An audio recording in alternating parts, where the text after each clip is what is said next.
What's going on, Knicks fans? Welcome to another edition of the KFS pregame show. My name is Andrew. His name is XJ, and we are here to preview the Knicks' upcoming matchup against the Dallas Mavericks. The Knicks come in losers of their last three games. They are still at sixth place in the Eastern Conference somehow.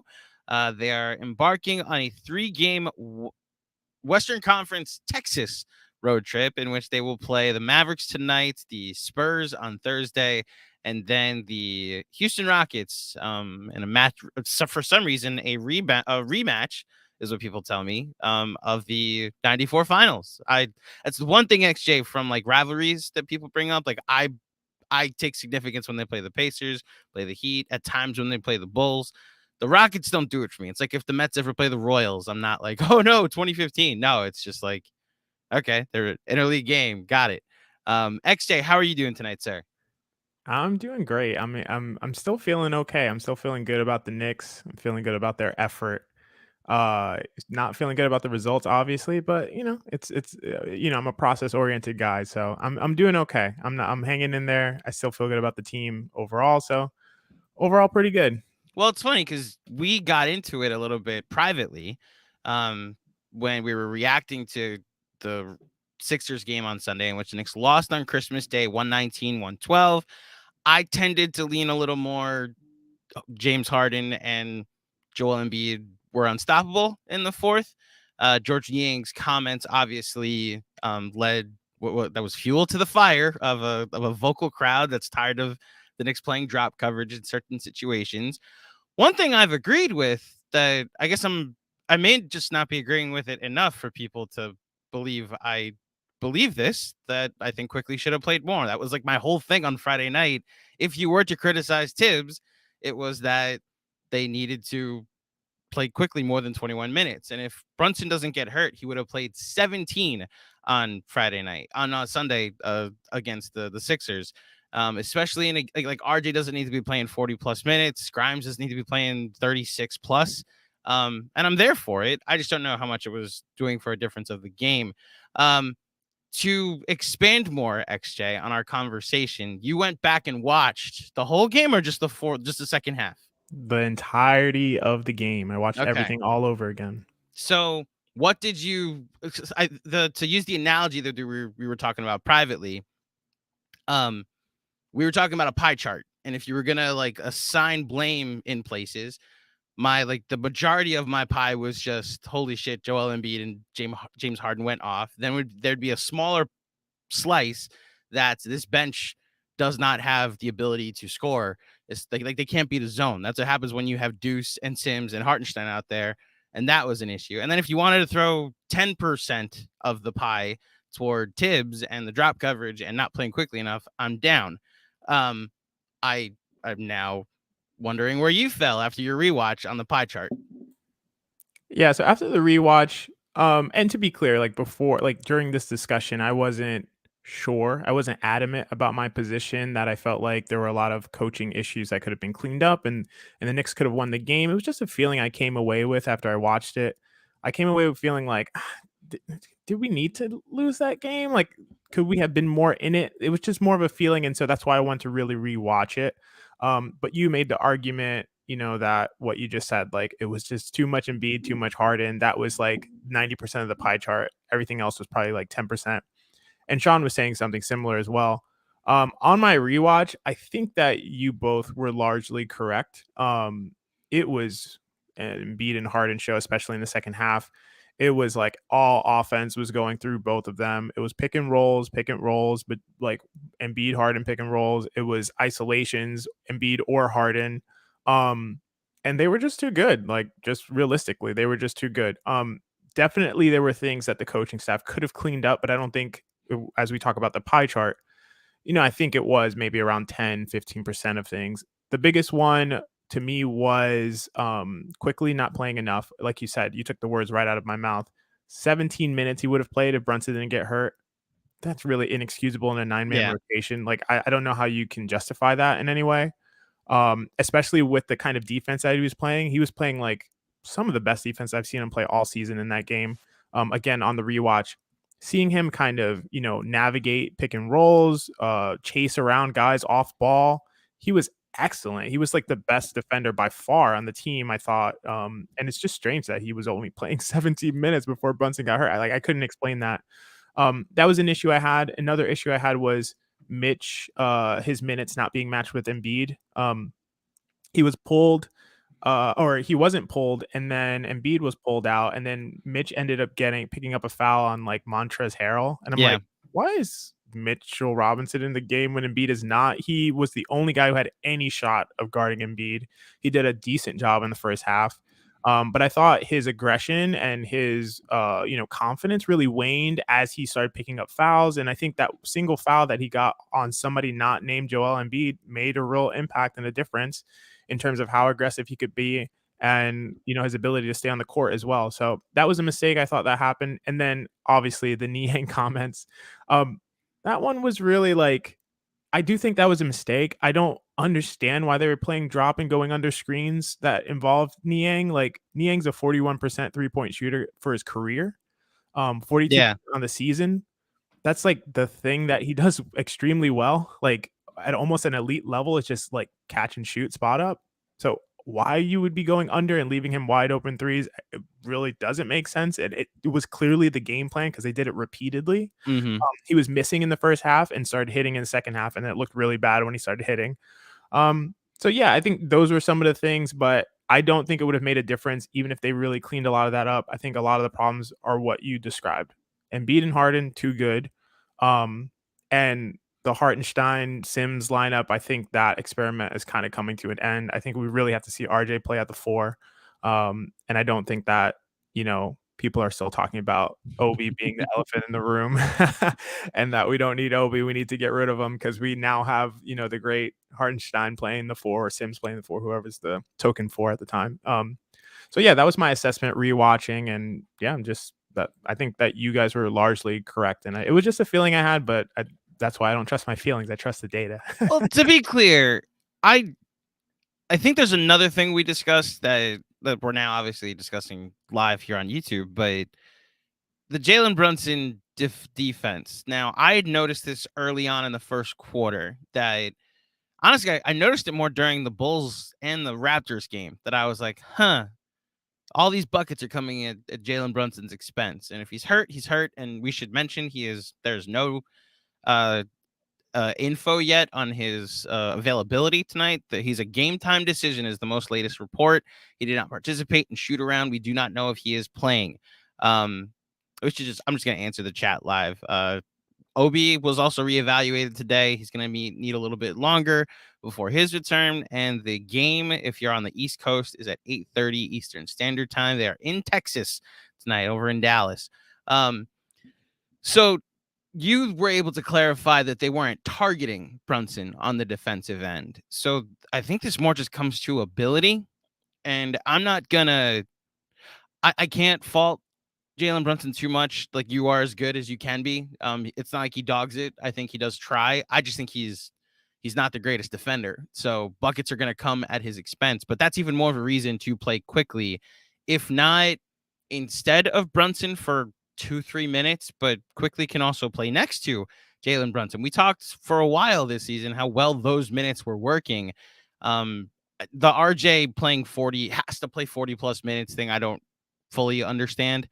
And these are quibbles. These are very small things that could not affect much, but it also these are things I'll at least concede to that the pie chart does include some of Tibbs. I do think their offense has been outstanding. We could transition into the other part of the conversation.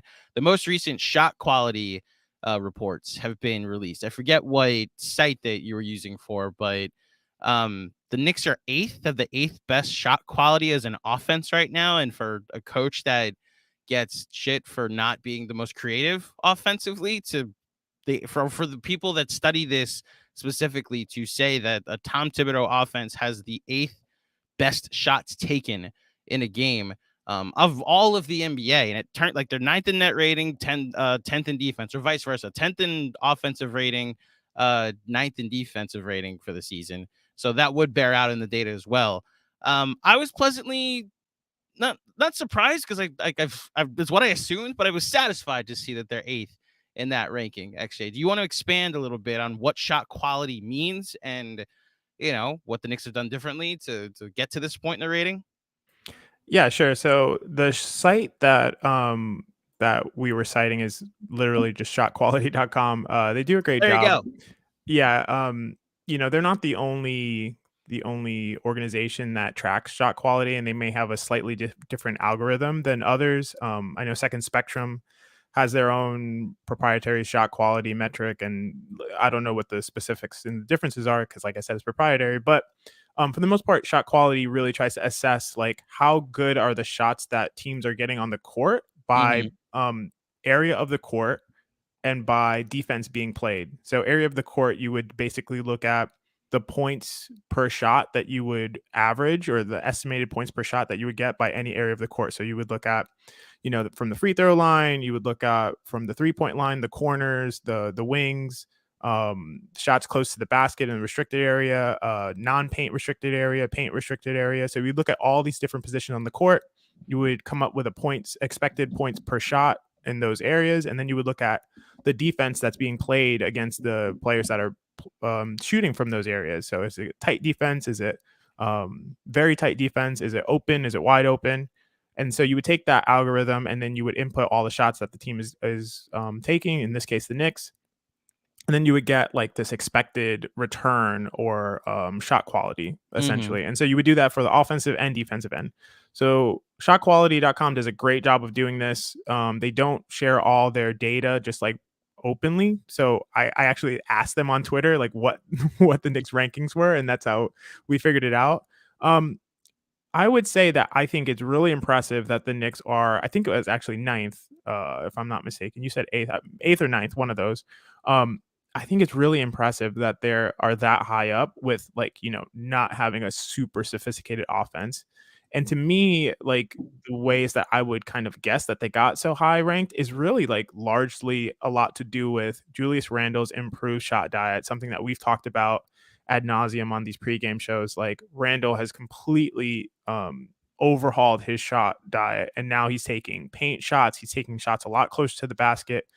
Almost all of his threes are either open or wide open.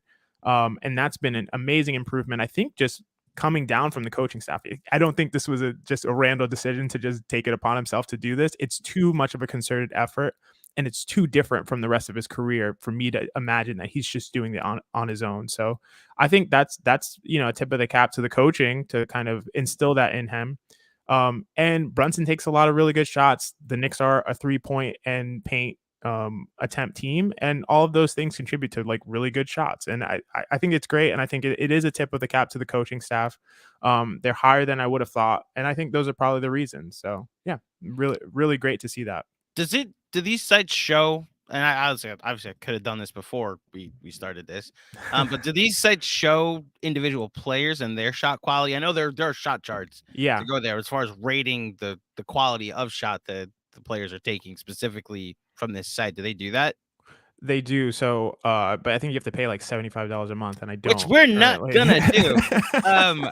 I was just like, you mentioned Brunson, you mentioned Randle. Those are two of the highest shot takers on this team. Mm-hmm. I'll just add RJ into this. I've actually been very impressed with his, like, the long twos are gone for him too. He is living at the rim right now. His numbers, as we all expected, are starting to go up a little bit more. And look, is the team, it's why I think this season I'm a little less outside of the Maverick game, which ironically they're playing the Mavericks again. That's when I was like, something's got to change. Something significant has to change. Little did I know that it was benching Fournier, Cam, and Rose, and that was going to be the thing that changed. I think that's why this season I've actually been a little bit more fine with the process and acceptable. What's the word? Accepting. That's the word. English. I went to college. I promise everybody. Acceptable. Accepting. I did it again. And then you switch back to acceptable. That was interesting. I promise. I'm going to get it right. It's why I'm more accepting of the 18 and 16, some of Tibbs's rigidity. Do I think Quickly should play more? Do I think that there's like one or two games where the drop coverage has really killed them and switching would be a better option? Yes. they're supposed to be 18 and 16. They're 18 16 with the schedule they have for them to be 18 and 16 through 34 games. And as John laid out on the podcast this morning, the games that they're losing outside of this really annoying Bulls game last Friday are to better teams or to better players. So, like, I can't get too mad when they lose to Luka going off or Embiid and Harden going off. This is where, when you build a team around this quote unquote mid three, you're going to lose to players that are better than them. It's why I think I'm a little more accepting. By the way, you were correct. Shot Diet, shotquality.com. Their response to you, 9th in offense and then 17th in defense. Now, here's the counterpoint to any praise of Tibbs. The 17th in defense is because they're playing so much drop and allowing a ton of open threes. You had hinted during the winning streak when we had you on that, like, the regression is going to come. Teams are going to start hitting threes, and that's what we've seen during these last 3 games, right? Yeah, absolutely. I think that is really the what it comes down to with the 8-game winning streak versus the 3-game losing streak. Because I went back and looked at the stats, and what we actually see. So during the Knicks 8-game win streak, opponents were shooting 29% from 3 on 33 attempts per game. Mm-hmm. During the 3-game losing streak, opponents are now shooting about 39% from 3 on 35 attempts per game. That's a difference of over 12 points per game. That's a huge swing. A huge swing. It's hard to underestimate. 12 points per game. We're talking about just off of threes. So I don't think either of those are the real number that teams will shoot against the Knicks in terms of the percentage. I think it will, the theme of the day, regress to a comfortable mean around the league average, around like 35%. But the more important number to me is that the attempts have been very close in each of those streaks, right? 33 per game in terms of opponents' 3-point attempts during the win streak, and 35 even during the short losing streak. And the biggest issue with the Knicks earlier in the season is that they were giving up like 43s per game. Yeah. Which is completely untenable. Even if teams shoot below league average, they're still going to beat you most of the time. Even worse teams are going to beat you if they're jacking up 43s per game and shooting anywhere around league average. So that's the biggest change to me. I think that's, like you alluded to, we see that the Knicks were 17th in shot quality in terms of defense. It's just because of the threes. It's because of the wide open threes they were giving up earlier in the season. They've cleaned a lot of that up. I think that they need to continue switching when it makes sense, like guard, wing, pick and rolls. Continue using these better and more versatile defenders like Grimes, Deuce, and the aforementioned IQ. Keep getting consistent effort from questionable effort guys like Randle and RJ on defense. And I think they'll be totally fine. That's why I said I feel comfortable with it.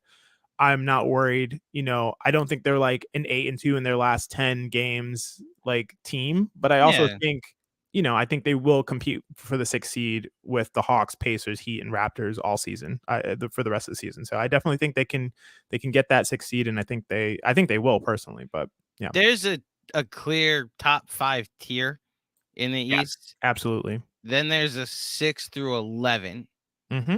and the Knicks are in there toward the top. At times they can be toward the bottom, but we saw it last week. Really, yep. They can play with the Raptors. They can play with the Bulls. Those are probably the teams that they're around, and that's where the Knicks are going to compete for mostly this year. We have breaking news. Oh no, Jalen Brunson is out for tonight. Oh no. Yes. So unfortunately, the Knicks are going to be playing without Jalen Brunson. Where's the Emmanuel Quickly lines? Give me the. I was about to say, WynnBet, where are you? Give me everyone. Can I tread softly with a take here? Please. Is there a world where Brunson being out, offensively, it's going to hurt them, but it might clean up the defense a little bit that we've seen the last couple games? Because Quickly's now going to be taking those defensive possessions, and so will Deuce McBride. Now, like, I have no clue how they're getting to 100 points tonight. That's just me. Unless they're hot from 3 tonight. I don't know how it's going to happen, but I have noticed recently the limitations that Brunson has on the defensive end. And look, I was saving this for later when we talked about the Mavericks, but if you look at who's out for tonight's game, Kemba and Frank are available, but Dorian Finney-Smith, Josh Green, who's been an outstanding player for them, the Mavericks treat him the way we treat Quickly, or Maverick fans treat him the way we treat Quickly, and Maxi Kleber are all out tonight. And look, they're on a 3-game winning streak, but this is easily the worst Mavericks team that the Knicks have faced since the Porzingis trade. I bring up the Porzingis trade because the Knicks haven't lost in Dallas since the Porzingis trade. Having said all of that, is it too hot a take to say that the Knicks defense will be cleaned up and I still give them a shot to win tonight? No, I don't think that's a hot take at all. I think that the Knicks defense will be, it will be cleaned up. That's almost for sure going to happen because Quickly and McBride are just vastly superior defenders than Brunson. It's just going to happen. At the same time, is that going to offset the loss in offense? I don't think so. And I would say largely because of the Hartenstein Sims rotation. I don't think that they're going to be able to score enough during the time that those guys are on the court to offset the loss that they're going to have offensively with Brunson in the starting lineup. Maybe Quickly can shoot the lights out like he's done a couple of the games of the last 4, where he shot like 80% from 3 on a bunch of attempts, maybe. But I think we're going to need like an insane performance from someone, either RJ, Julius, or Quickly. I think one of those guys is going to have to erupt, maybe 2 of them, to even have a chance in this game. And I don't know if we're at the part of the show where we talk about Luka Doncic, but when we do get there, I think that it largely doesn't matter who's guarding Luka. They're going to struggle regardless. I don't watch enough Mavericks basketball, to be honest, to know if they're the kind of team that would attack Brunson in the pick and roll situation with Luka. And maybe if they were, it's great that they don't have that option available to them. It's going to be a lot harder to attack McBride or Quickly in that situation. But at the same time, I think it doesn't matter. I think Luka is like either, if not the best, the second best offensive player in the NBA. So it's going to be tough. I think we need to score with this team to compete with them. So. Well, let's talk about the Dallas Mavericks a little bit. As I mentioned, they're 18-16. They're 7th in the West, so right around literally exactly the same record and around the same spot where the Knicks are. I have road there that should be home. They are 13-5 at home this season, which is what makes that loss to the Mavericks at home seem even more improbable. They are not a great road team, a really great home team. They're 3-2 in their last 5, and those 3 are 3 consecutive victories against the in Minnesota on the second night of a back-to-back or of a home-on-home, in Houston. And then on Christmas Day against the Lakers are winning for a lot of that game. Then the third quarter happened and the Mavericks scored 51 points, a franchise record. I've included now their offensive rating, defensive rating, and net rating. They are 8th in offense, 16th in defense, 11th overall. This team doesn't turn the ball over a lot. This team, because their effective field goal percentage is high, they take a ton of free throws. They don't play very fast, so this is a team that will walk the ball up the court. This is what happens in the half court when you play against Luka. Their assist percentage isn't that high, and if you ask Maverick fans, they've been struggling to find that second ball handler. In other words, a replacement for Jalen Brunson, which is why they went out and signed Kemba Walker to try and fill those shoes. Mitch might feast tonight because they're not a great rebounding team and they're going to be missing Maxi Kleber. I should add that Christian Wood has taken a larger role recently and there's extension talks with them. But even though this team takes a ton of free throws, they don't make a ton of free throws. I mentioned the injuries. I mentioned the winning streak. Let's talk about Luka, who is averaging nearly 33 points a game, 8 rebounds, 8.5, almost 9 assists on the season. So John asked me, it was in reference to something else where he was going with the question, but he asked me who my top 10 for MVPs, what my 10 MVP candidates would be on the pod this morning. I turn the question to you. Doesn't have to be in order, and let's just limit it to 5, though. Your top 5 for MVP, and more specifically, is Luka in it? Oh, is Luka in it? Luka might be leading it. No. My MVP right now is Jokic. Okay. I think that's very clear to me. I think it's hard to argue for anyone else at this point with the kind of offense that Jokic has been providing to Denver. But Luka's right there. Luka's number 2 on my list, and I think he's been playing unbelievable basketball. I'm going to give you the full list, and then I'll go back to talking about Jokic. So, I mean, to Doncic. So I guess I would say Jokic, Doncic, probably Embiid. I have to have Embiid up there. Durant. Tatum and Durant. That probably rounds out my top 5. Man, so Steph and Giannis don't make it in the top 5. Well, Steph, it's really what the games played. If Steph was Yeah. it was healthy and playing all the games, he would be up there in the top 3, top 2, something like that. Giannis, no, I don't think Giannis is even really in this conversation personally. Really? In this conversation, not Giannis this year. isn't in the conversation. Not this year. No. Okay. You talk about Luka. I'm gonna go because we're sleeping on Giannis here. I'm gonna go look up Giannis's stats. I want you to look up Giannis's stats just to make sure I didn't miss that he's suddenly. I think you're gonna be surprised. Is he suddenly RJ Barrett and I missed it? Hold on. No, but Giannis offensively is probably it's nowhere in the stratosphere of guys like Jokic, Doncic, Curry, Durant. Like he's not averaging 31 and 11 and 5 this season. Yeah, we know. I'm going to counting stats. Those are the counting. Let me talk about Luka while you talk about Luka. Okay. So Luka. So we talk about offensive engines, and sometimes we use this term heliocentric offensive players. It would basically guys through which the entire offense runs, both playmaking and scoring. So we'll talk about like Trae Young in this way, or like Dame, but this guy, Luka, along with Jokic, they're in a completely different category in terms of their offensive load and their effectiveness. So Luka is 3rd in the league in usage rate, but usage rate is really not a good stat of like ball dominance. It only measures how often I think a player shoots or turns the ball over, something like that. But when we're talking about offensive load, I think Luka's probably 1 or 2, which talks about how often he either shoots, gets an assist, gets to the free throw line, or turns it over. And I know you love box plus minus, Andrew. Luka's a ridiculous 10.2 overall, and I think over 8 in offensive box plus minus. 8.2 box plus minus for Luka. Yes. 8.2, preposterous number. 3rd in the NBA behind Steph Curry at 8.6 and Jokic at 8.4. Makes sense. Okay, and then on impact metrics, Luka, if we talk offensive EPM, is plus 7.9, which is 1st in the league. His offensive Raptor is plus 9.9, which is 1st in the league. He's having his best and most efficient shooting season of his career. He's 3rd in the league in free throw attempts per game, so he's getting to the line constantly. It's up over 30% from last year. So if you were annoyed with the Embiid and Harden getting to the free throw line stuff, get ready to be annoyed tonight as well. Yeah, I think, and just in terms of, like I said, his load, in terms of like the burden that he carries to run this team offensively is preposterous, and he's doing an amazing job. He's so efficient. He's getting better and better. Yeah, I think Luka is vastly superior in terms of to this year MVP race to Giannis or any of the guys that you I'm not hating on.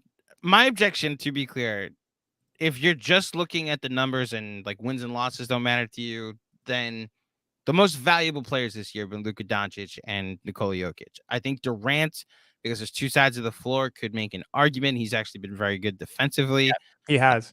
I would make an argument for Durant. Those are the clear top 3 for me. After that, now I'm going by Basketball Reference. I know there'll be other sites that use different metrics. Giannis being number 1 in usage and still being a top 8 in just about every important metric is where I'm like, okay, like this.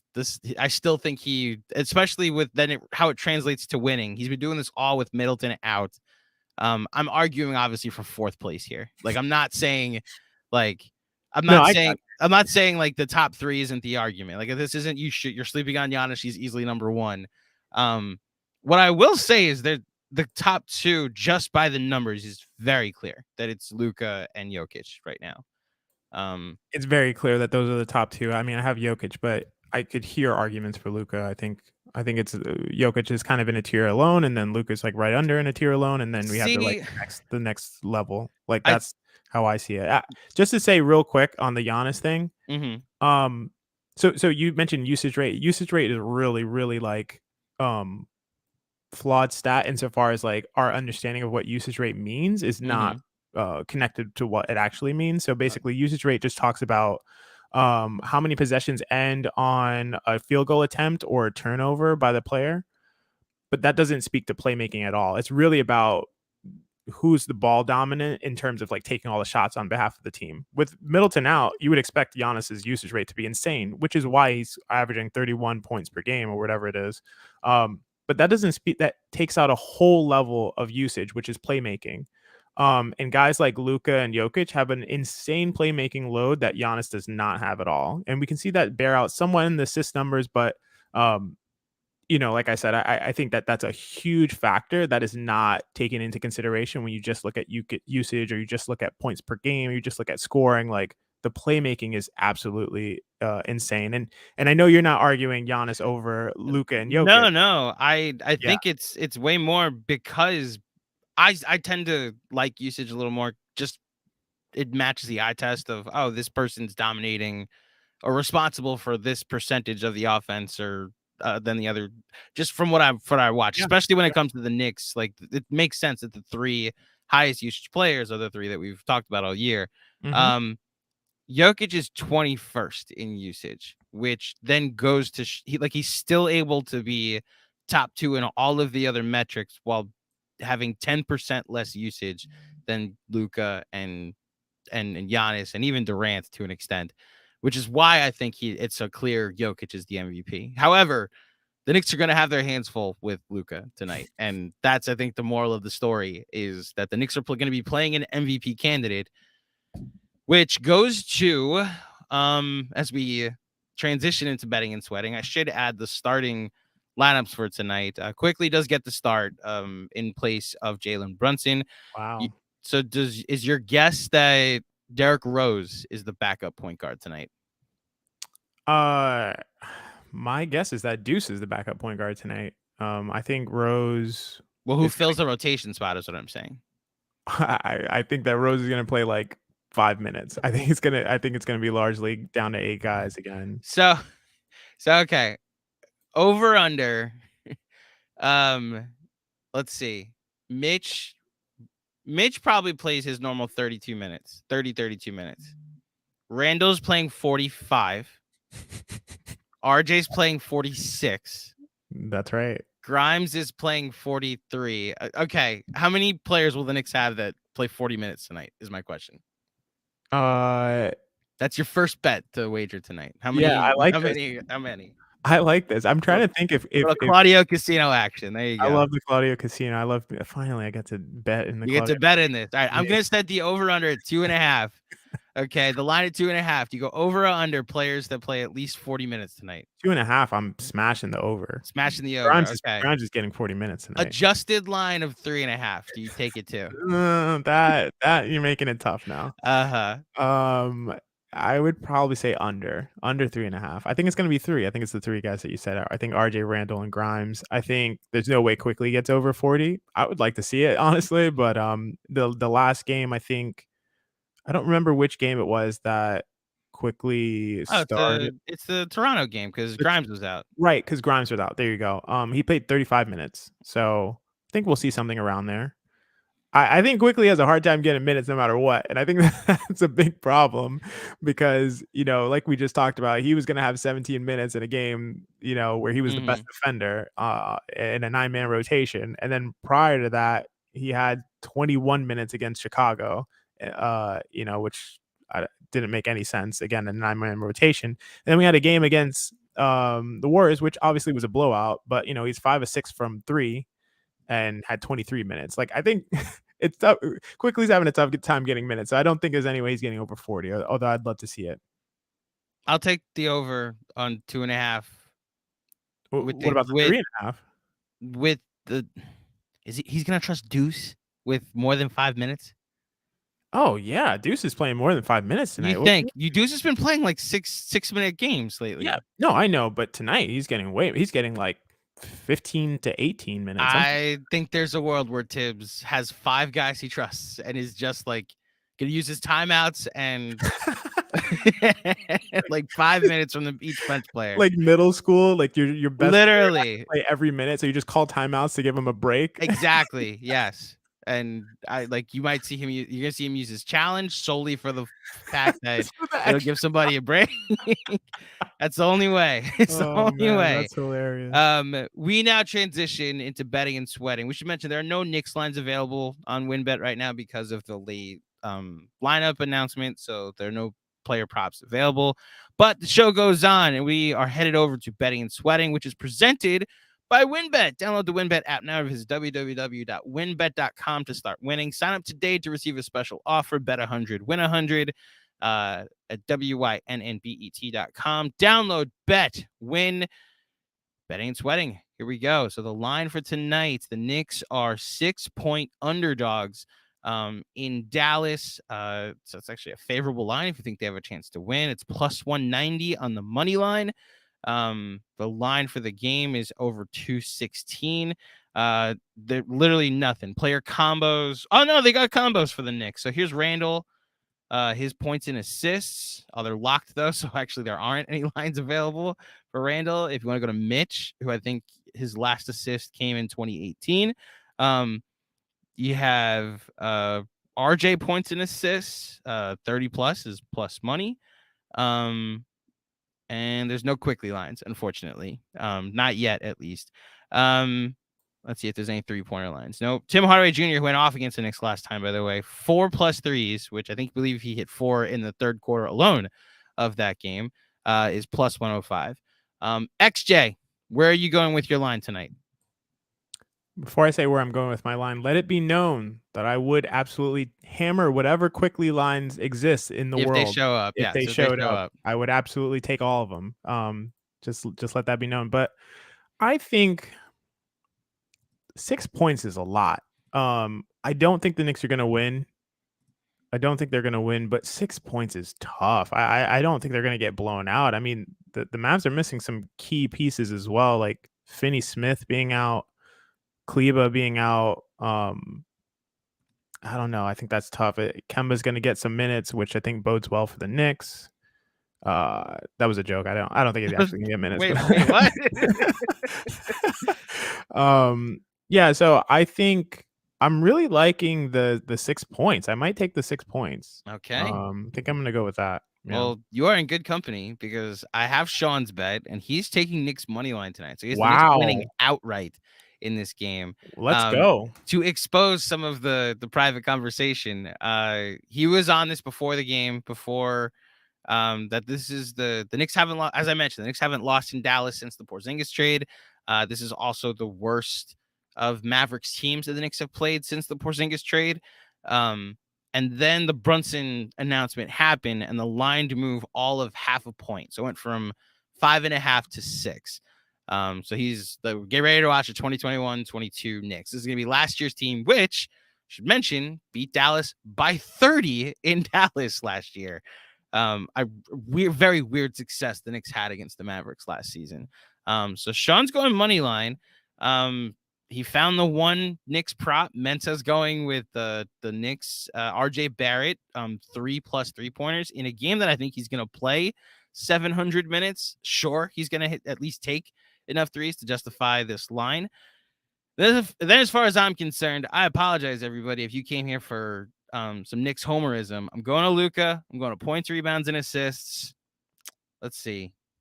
50 is plus money. Deal. I'm in. So I'm going Luka 50 plus points, rebounds, and assists. I will just say, I'm less confident. I would have gone higher if Brunson was playing. That's how much I've noticed lately that when you have somebody that can cook, he cooks against the Knicks, especially on the perimeter.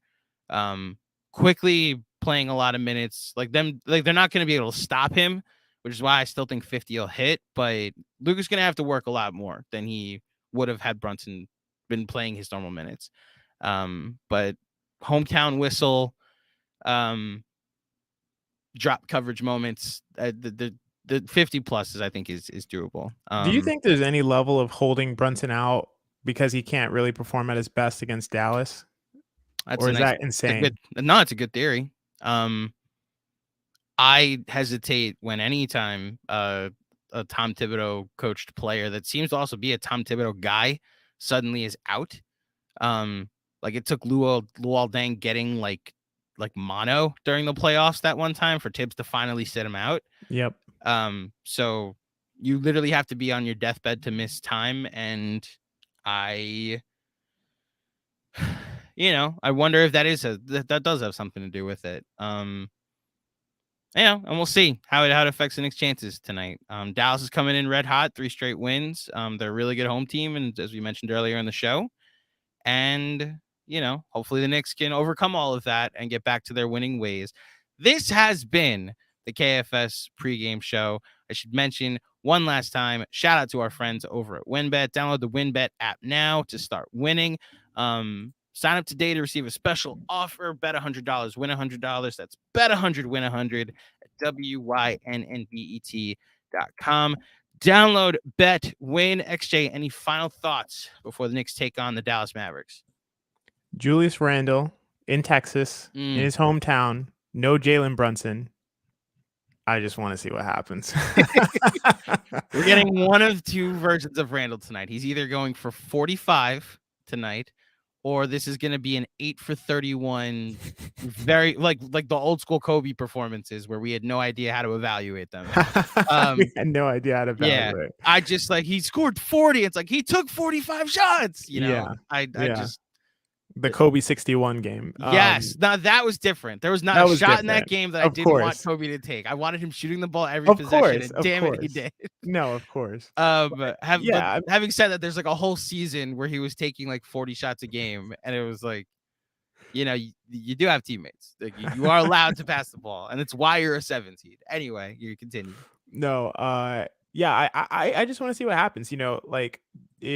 In April of last year, right? Randall's game was he dropped 44 on like 55% shooting, with 10 rebounds and 7 assists, like a ridiculous game, at Dallas. So we could see something like that again, or we could see an attempt of something like that again that doesn't go well. So I just want to see, this is the first game we're seeing Randle this year without Brunson. I want to see what the difference is. Does he stick to his shot diet that we've all been applauding this year since like 5 games into the season? We've all been saying, wow, Randle's really turned over a new leaf. He's evolving. He's getting into the paint. He's taking really good shots. He's only taking wide open threes. He's making the extra pass like he needs to. Does he continue that stuff? Does he do that with Brunson out? Or is the Brunson effect, is this a lot due to having Brunson on the team? Is that why Randle's been playing this way? Is Brunson having more of an impact on Randle's game than we really realized? So that's really what I want to see. I'm excited to figure it out tonight, and I think that's going to determine the fate of the Knicks, and the fate of all of our props tonight as well. Did you hear my Zach Wilson comp, my anti-Zach Wilson comp for Randle on the Christmas Day game? No. Post-game?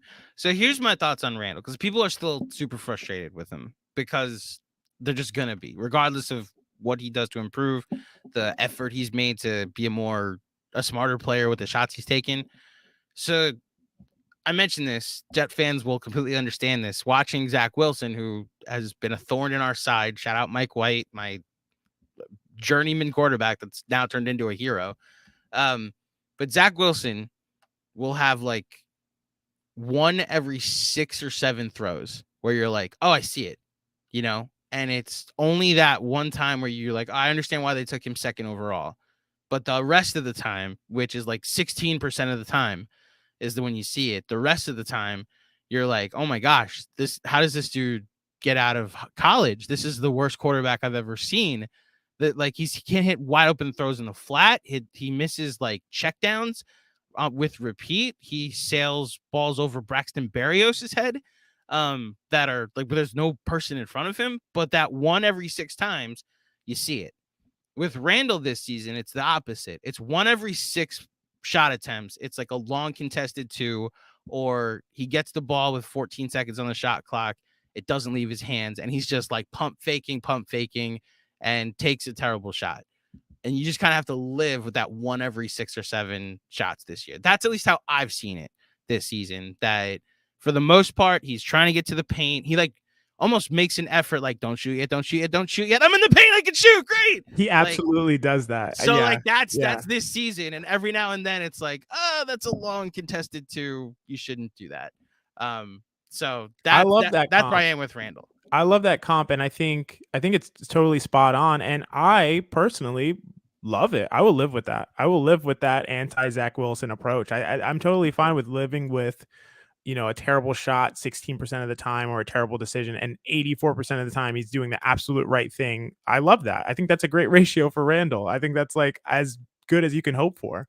So I personally don't have any issue with Randle on the offensive end. I don't really have much of a critique. Yeah, you could never take a long 2, please. Like, just never take one. Okay, sure. But that's might not be possible for guys. Like, these guys are real human beings. And I mean, I remember when Draymond Green was like pissed at Steve Kerr because he was telling him you can't take threes, and Draymond's like, I'm a human, like I'm wide open. Sometimes I gotta need to pull these. Like he just has to do it, right? Like it's just reality, and I'm totally okay with that.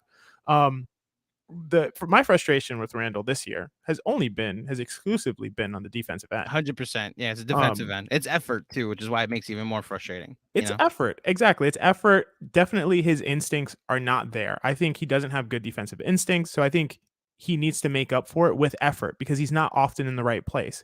If a guy's like has really great defensive instincts like Draymond Green or someone like that, they're just happen to be in the right place all the time. So they don't have to hustle as much. Randle's out of position.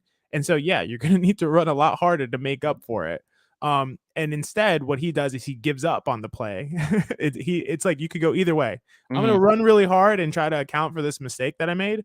Or I'm going to say, you know what? It's too far. I'm not even going to try. Forget it. And he too often picks the I'm not even going to try approach, the popcorn defense approach that as you so have trademarked. So, yeah, I that's always been my frustration with Randle this year. And then at the same time, I don't feel frustrated with Randle, but do I trust that this new Randle is sustainable in the long term? That's the big question that I think we need to answer as, the Knicks need to answer as an organization, and we need to answer for our perspectives as Knicks fans. And I don't think it's clear cut. I don't think we know for sure that this is a sustainable way that he'll play offensively and can be this guy for the rest of his contract. And it really depends on what your answer to that question is, whether you want to see him traded and capitalize on, his trade value as soon as possible, or you want to see him stick with the Knicks in the long term and play out his contract. I think that's the big question. That's why, look, I've conceded, and if anything, like I'm on board with just let Randle play out the season. He has officially flipped his value.